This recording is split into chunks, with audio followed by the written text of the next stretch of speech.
और जाकर के राजा चंद्रसेन को सारी बातें बताई कि एक छोटा सा बालक भगवान महादेव की पूजा में बैठा था, आराधना कर रहा था, और उसकी माता ने उसके द्वारा बनाए हुए शिवलिंग और उसके पूजा की सामग्री को फेंक दिया।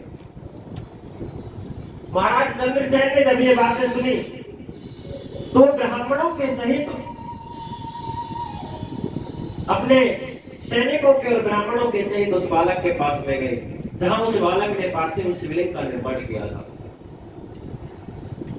चंद्रसेन राजा को वहां देख करके बाकी के जो राजा अपनी अपनी सेना लेकर के आक्रमण करने के लिए आए थे, और चंद्रसेन के राज्य को चारों ओर से जिन राजाओं ने घेरा हुआ था, वो सभी राजा अपनी अपनी सेना लेकर के राजा चंद्रसेन के समीप आए और अपने अस्त्र शस्त्रों से उस पर प्रहार करने लगे। लेकिन भगवान भोलेनाथ चंद्रसेन और उस गोप बालक की तपस्या से प्रसन्न हुए, और उसी समय वहां पृथ्वी जोर से फटी और उस पृथ्वी में से एक बहुत बड़े स्वर्ण मंदिर का निर्माण हुआ।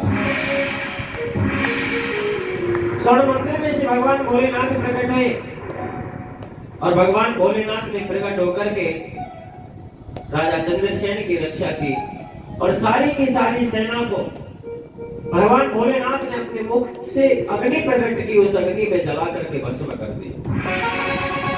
भगवान शंकर उस गोप बालक से कहने लगे कि बालक, मैं तुम्हारी भक्ति से बहुत ज्यादा प्रसन्न हूँ, तुम्हारी निष्ठा से बहुत प्रसन्न हूँ, मैं तुम्हें वरदान देना चाहता हूँ। भगवान शिव ने उस गोप बालक को वरदान दिया कि बेटा, मेरा आशीर्वाद है कि तेरी 8वीं पीढ़ी में चल करके श्रीकर नाम के एक गोप होंगे, और उन्हीं के पुत्र नंद के रूप में उनके घर बेटे के रूप में जन्म लेकर के आएंगे, जिनके यहाँ भगवान नारायण स्वयं बेटा बन करके आएंगे। तो उसी गोप बालक की 8वीं पीढ़ी में श्रीकर नामक गोप हुए, और उन श्रीकर नामक गोप के यहाँ नंद बाबा का जन्म हुआ। ये भगवान शिव का उस बालक को आशीर्वाद। बोलिए शंकर भगवान की।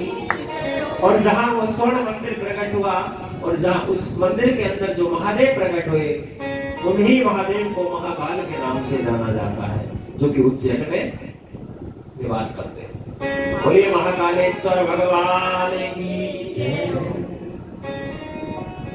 कितने अवतार हो गए भगवान शिव के?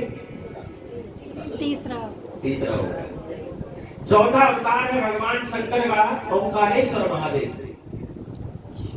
ये ओंकारेश्वर महादेव एमपी में है का मंदिर, वहां पर स्थापित है। एक बार की बात है, विंध्याचल पर्वत को बहुत बड़ा अभिमान हो गया, और विंध्याचल पर्वत के पास नारद जी चल करके आए।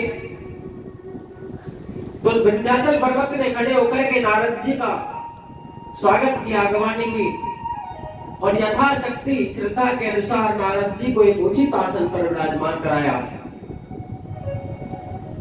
उचित आसन पर बैठाने के बाद विंध्याचल ने नारद जी की बहुत पूजा अर्चना की। तरह तरह की सामग्रियों से पूजन करने के बाद नारद जी के सामने विंध्याचल कहने लगे कि हे देवऋषि नारद, मैं बहुत महान हूं, और सभी छोटे छोटे पर्वत आकर के मुझे शीश झुकाते हैं, मुझे अपना इष्ट मानते हैं, अपना राजा मानते हैं, और मैं भगवान का भी सबसे ज्यादा प्रिय हूं, क्योंकि जितने भी ऋषि मुनि आते हैं, भगवान के भक्त आते हैं, वो मेरी तलहटी में आकर ही तपस्या करते हैं। विंध्याचल अपने मुख से अपनी बड़ाई कर रहा था, नारद जी उनके समक्ष बैठे थे आसन पर। नारद जी ने विंध्याचल की बात सुनकर के एक बहुत ठंडी सांस ली। विंध्याचल ने देखा और नारद जी से पूछने लगे कि हे मुनीश्वर, आपने जो मेरी बातों को सुनकर के ये ठंडी सांस ली है, इसका क्या कारण है? नारद जी ने हंसते हुए कहा कि हे विंध्य पर्वत, हे विंध्याचल, मैं ये सोच रहा हूं कि तुमसे बड़े बड़े भी और जो शहर हैं, जो पर्वत हैं, हिमालय पर्वत तुमसे बड़ा है, और उसका तो संबंध भी भगवान शिव के साथ में है, इसलिए तुमसे ज्यादा कहीं ज्यादा प्रतिष्ठा तो हिमालय की होनी चाहिए। त्रिकुटी पर्वत तुमसे बड़ा है, सुमेरु पर्वत तुमसे बड़ा है, और सुमेरु पर्वत पूरे ब्रह्मांड में आसमान तक छुआ हुआ है। शास्त्रों में ऐसा वर्णन है कि सुमेरु पर्वत का दर्शन करने मात्र से जीव का कल्याण हो जाता है, वो भवसागर से पार हो जाता है। और तुम अपने आप की बड़ाई कर रहे हो, अपने आप को सबसे बड़ा बता रहे हो, ऐसा कैसे हुआ? तो उसी समय विंध्याचल पर्वत के मन में बाकी पर्वतों से ईर्ष्या उत्पन्न हो गई, और विंध्याचल अपने आप उठ करके खड़े हुए और नारद जी को प्रणाम करके पूछने लगे कि हे नारद, मुझे ऐसा कोई उपाय बताइए कि जिसके कारण जो बाकी के बड़े पर्वत हैं मैं उनसे बदला ले सकूं और उन सब में मेरी प्रतिष्ठा अधिक हो जाए। नारद जी ने विंध्याचल को कहा कि अगर तुम अपना मान सम्मान और प्रतिष्ठा सभी पर्वतों से आगे बढ़ाना चाहते हो, सबके सामने पूजनीय तुम बनना चाहते हो, तो तुम भगवान शिव की तपस्या करो। भगवान शिव ही ऐसा वरदान दे सकते हैं कि तुम्हारी प्रतिष्ठा सभी पर्वतों के, सभी शैलों के तुम राजा बन जाओगे और सबसे ऊपर तुमको माना जाएगा। विंध्याचल पर्वत ने उस समय भगवान शिव की तपस्या की, और शिव पुराण में वर्णन आता है कि सहस्त्रों वर्ष तपस्या करने के बाद भगवान शंकर मां पार्वती सहित विंध्याचल पर्वत के समक्ष प्रकट हो गए।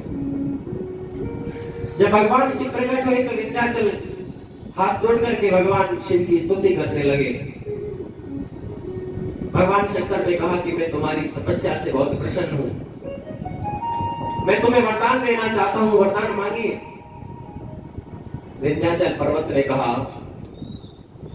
कि देवे देवम जगतपतिं महादेवालोचनम् वरदं हस्तमंसिरसे प्रतिष्ठायां मम कुलः सर्वसम्पन्न च सर्वगुणा अखिल लोकस्य चराचरे त्वं पूजाकृतेतां मम संकल्पं सिद्ध्यर्थिः। हे देवानि देव जगतपति हे महादेव, हे त्रिनेत्रधारी, अगर वास्तव में तुम मेरी तपस्या से प्रसन्न हो और मुझे वरदान देना चाहते हो तो मुझे इतना वरदान दे दीजिए कि मैं अपने परिवारजनों में, मैं अपने वंशजों में, सभी शैलों में मैं सबसे ऊपर हो जाऊं और सबके सामने मेरी प्रतिष्ठा बढ़ जाए, सभी पर्वतों का मैं राजा कहने लगूं, ऐसा मुझे वरदान दे दीजिए। भगवान शिव ने एवमस्तु कहा और विंध्याचल पर्वत का अभिमान दूर हुआ। भगवान शिव कहने लगे, विंध्याचल तू सभी पर्वतों से बड़ा नहीं हो सकता क्योंकि तेरे मन में अभिमान है।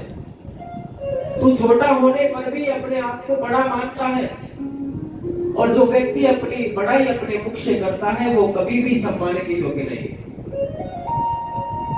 इसलिए मैं तुम्हें वरदान देता हूं कि तुम सबसे बड़े तो नहीं होगे, लेकिन तुम्हारी उच्च श्रेष्ठ पर्वतों में गिनती जरूर आएगी, गणना होगी। भगवान शिव ऐसा वरदान देकर के विंध्याचल पर्वत की गिनती करने पर वहीं शिवलिंग के रूप में स्थापित हो गए, और उसी शिवलिंग को ओंकारेश्वर महादेव के नाम से पूजा जाता है। बोले ओंकारेश्वर महादेव की। भगवान शिव का जो 5वां अवतार है वो है केदारेश्वर महादेव। ये हिमालय में केदारनाथ महादेव के नाम से जाने जाते हैं। श्री सूत्री महाराज बताते हैं कि हे ऋषियों, एक बार स्वयंभू मनु की जो 3 बेटी थी, आकुति, प्रसूति और देवहूति, उनमें से देवहूति का विवाह तो कपिल मुनि के साथ में हो गया और प्रसूति का विवाह दक्ष प्रजापति के साथ में हुआ। लेकिन जो आकुति नाम की तीसरी बहन थी, तीसरी बेटी थी मनु महाराज की, उस तीसरी बेटी आकुति का विवाह रुचि प्रजापति के साथ में हुआ। उन्हीं रुचि प्रजापति के घर भगवान ने अनेक वर्षों तक तपस्या करने के बाद भगवान नारायण उनके यहाँ पुत्र के रूप में आए और दो अंशों में भगवान पैदा हुए। रुचि प्रजापति के गर्भ से भगवान नर नारायण का रूप लेकर के अवतार लेकर आए। नर नारायण के रूप में भगवान आए और भगवान नर नारायण ने भगवान महादेव की तपस्या की। सहस्त्र हजारों वर्ष तक बद्रिका आश्रम में नर नारायण भगवान ने महादेव की तपस्या की। उनकी तपस्या से प्रसन्न होकर के महादेव उनको वरदान देने के लिए प्रकट हो गए। और जब महादेव प्रकट हुए तो नर नारायण को तीनों लोकों में प्रतिष्ठा, मान, सम्मान और त्रिलोक विजय का वरदान दे करके उनका मनोरथ पूर्ण किया। नर नारायण ने भगवान शिव से प्रार्थना की कि हे महादेव, आज के बाद आप इस बद्रिका आश्रम में ही निवास करें। उसके बाद महादेव शिवलिंग के रूप में वहां विराजमान हो गए और उन महादेव को हम केदारेश्वर महादेव के नाम से पूजते हैं। उन्हीं केदारेश्वर महादेव की। ये भगवान का 5वां अवतार हुआ।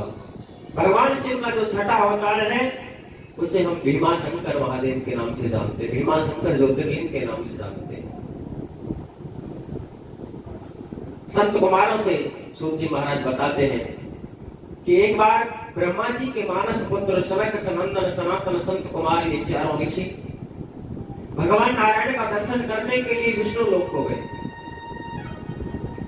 और विष्णु लोक को जब भगवान नारायण का ये दर्शन करने के लिए गए तो विष्णु भगवान के दो द्वारपाल थे जिनका नाम था जय और विजय।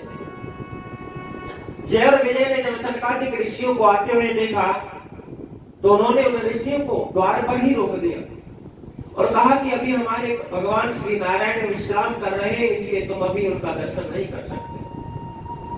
सनकादिक ऋषियों को बहुत देर तक प्रतीक्षा करने के बाद क्रोध आया और उन्होंने क्रोधवश आकर के जय और विजय से कहा कि तुम कैसे भगवान के पार्षद हो, भगवान के भक्तों को ही भगवान से मिलने से तुम रोक रहे हो, इसलिए हम तुम्हें श्राप देते हैं। और सनकादिक ऋषियों ने अपने अंजलि में कमंडल में से जल लिया और जय और विजय को श्राप दे दिया कि हमारा श्राप है, तुम भगवान के भक्तों को भगवान से मिलने से रोक रहे हो, इसलिए तुम्हारे ये आचरण राक्षस प्रवृत्ति के हैं।